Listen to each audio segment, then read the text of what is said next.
বাংলাদেশেরই জামাই ছিলেন রবীন্দ্রনাথ। তিনি বিয়ে করেছিলেন যশোহর থেকে। তার স্ত্রী মৃণালিনী দেবীর পৈতৃক বাড়ি ছিল খুলনা জেলার দক্ষিণডিহি গ্রাম।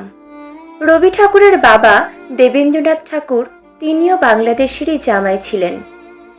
ওই একই জেলা, একই গ্রাম। শুধু তাই নয়, আজকের বাংলাদেশেই থাকতেন রবি ঠাকুরের পূর্বপুরুষেরা। জেলা সেই খুলনা, থানা রূপসা, অঞ্চল মিঠাভোগ।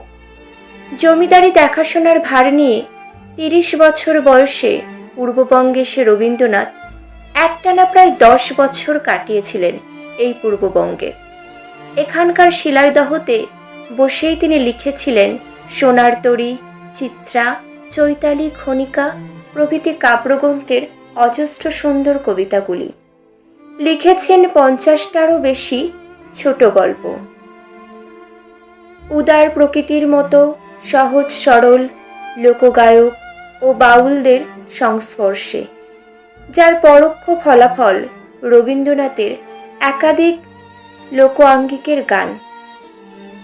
১৮৯৮ ও ১৯৬২ রবীন্দ্রনাথ ঢাকায় এসেছিলেন দুবার।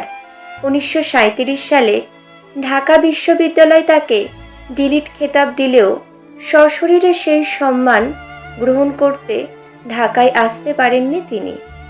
বাংলাদেশের জাতীয় সঙ্গীত আমার সোনার বাংলা কেউ জোর করে চাপিয়ে দেয়নি তাদের উপর। মুক্তিযুদ্ধ সময় এই গান তৎকালীন পূর্ব পাকিস্তানের মানুষের মুখে মুখে ফিরত আজকের ভাষায়, যা ভাইরাল।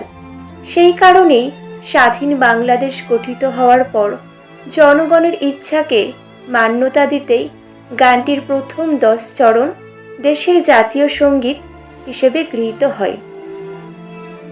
এখন শুনছি তাদের জাতীয় সঙ্গীত নাকি পাল্টে যাবে। অবশ্য তাতে রবীন্দ্রনাথ ঠাকুরের কিছুই যায় আসবে না।